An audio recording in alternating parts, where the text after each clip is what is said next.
asked him to describe it. He said he started small.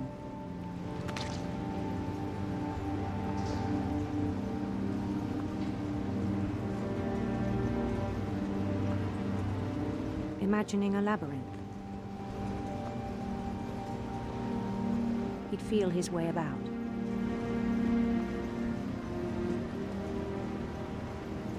Then something moved. Bats. And toads.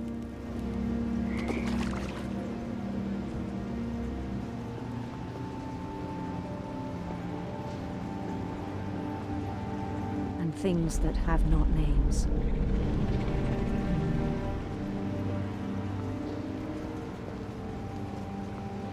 He knew it was all in his head.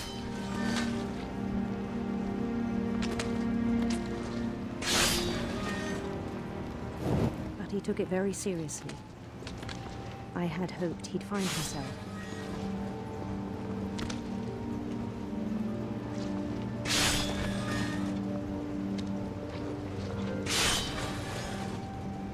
But he found something more.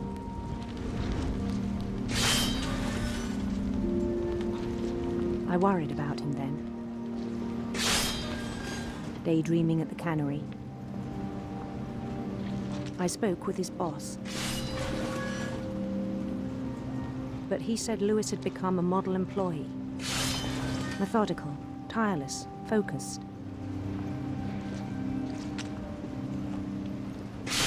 Like a whole new Lewis. So I let him go on.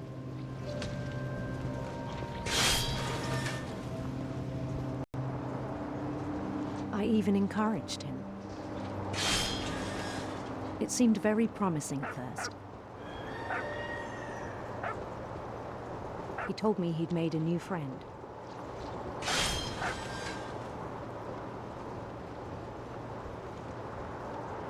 On the edge of a city he named Lewis Topia. He built the city up slowly, brick by brick. Then he made musicians.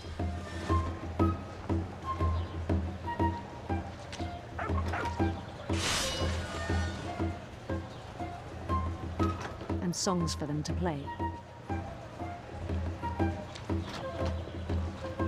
He talked about starting a band. And he was always humming something. Every day his imagination grew stronger.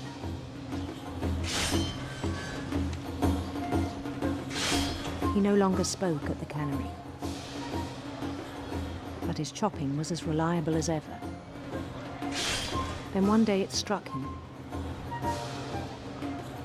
that all the cheering crowds, even the stones under his feet, were all in his imagination. So he could do whatever he wished.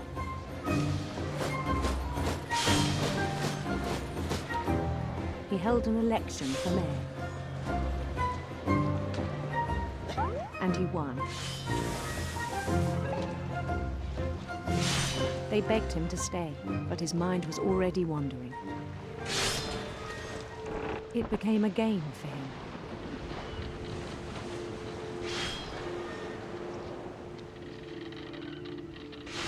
He'd conquer a city, then immediately push on.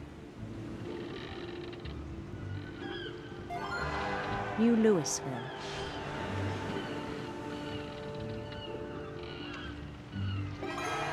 St. Louis. He started drifting away from our reality.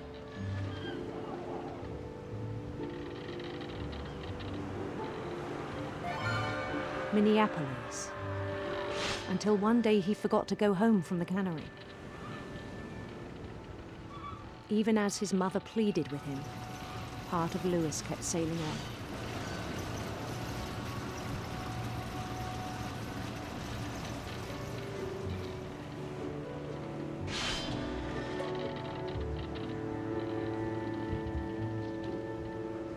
In Lewisburg, he heard rumors of a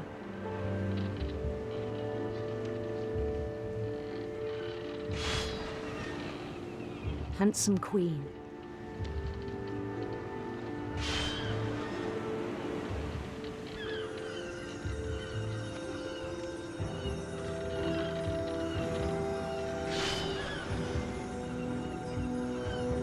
Queen was on her own quest for radiant rainbows.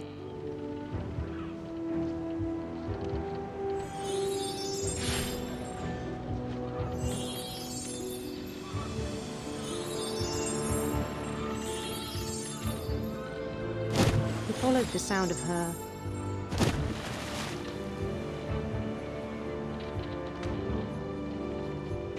silver harp.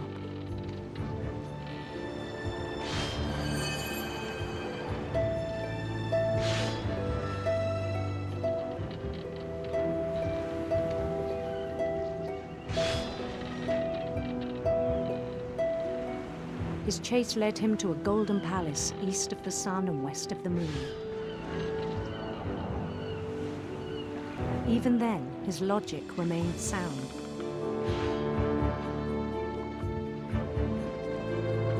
He knew the world was all in his imagination.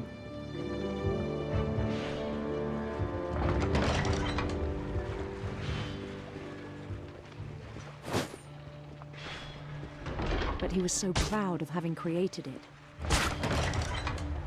In his own eyes, he'd become something greater than a king.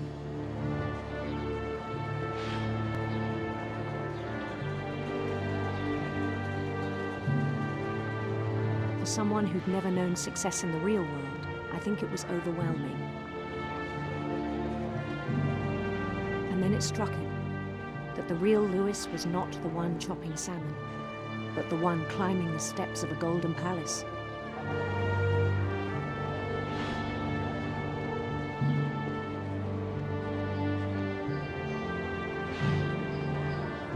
My imagination is as real as my body, he told me.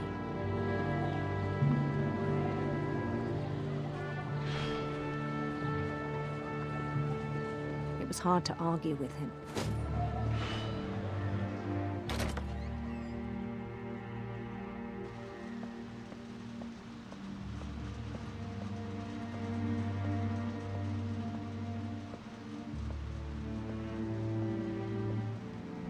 He began to forget the world we know.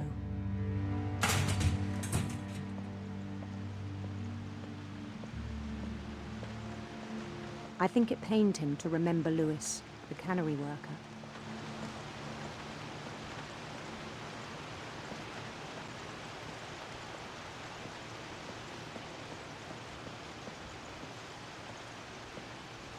He began to despise the man with a royal contempt.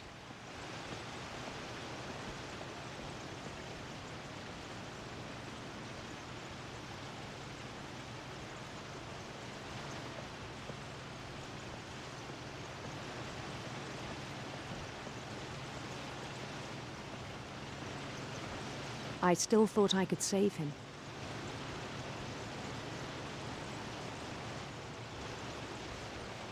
Even after he said he was being crowned king over all the lands of wonder.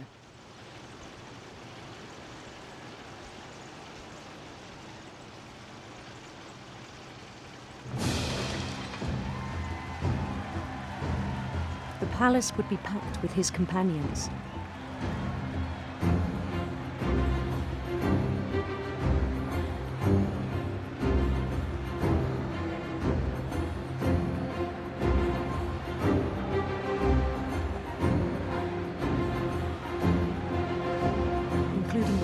Calico had insisted on advising me.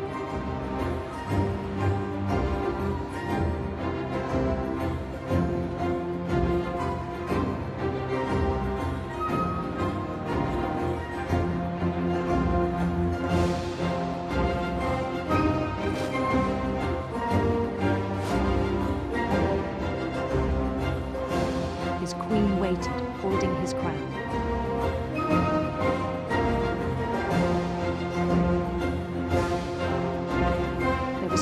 Thing left to do.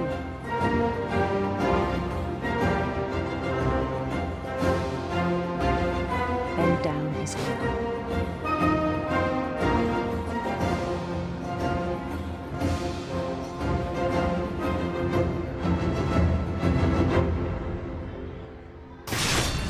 And the rest I think you know. Mrs. Finch, your son was a kind man who will be missed by all of us who knew him.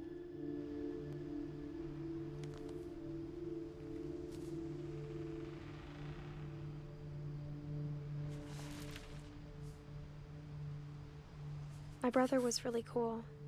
I wish you could have met him.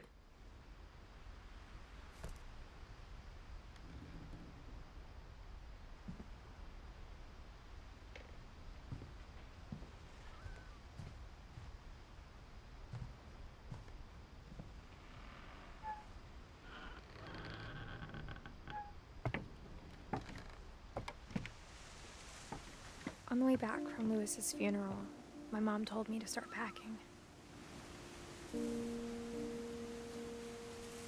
She waited until the day before we left to tell Edie.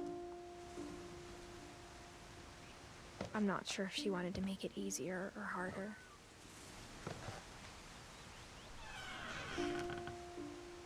I wish we'd stayed. But I understand why we left.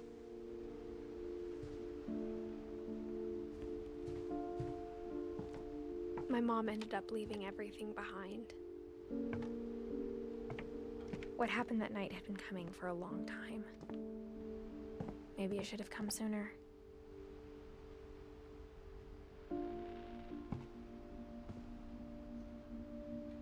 But it had to end one way or another.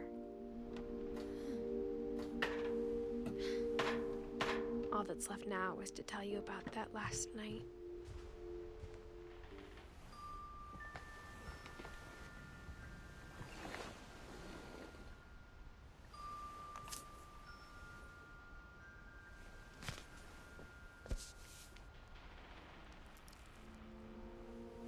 That whole last day, Edie just watched us pack and didn't say a word.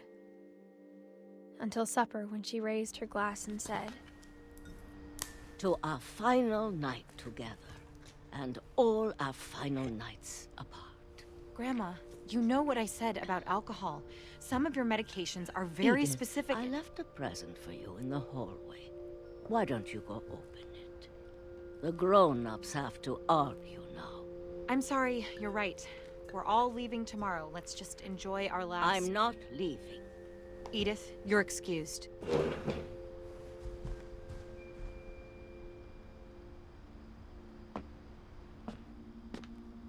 the power had been shut off that morning, but Edie always had plenty of candles.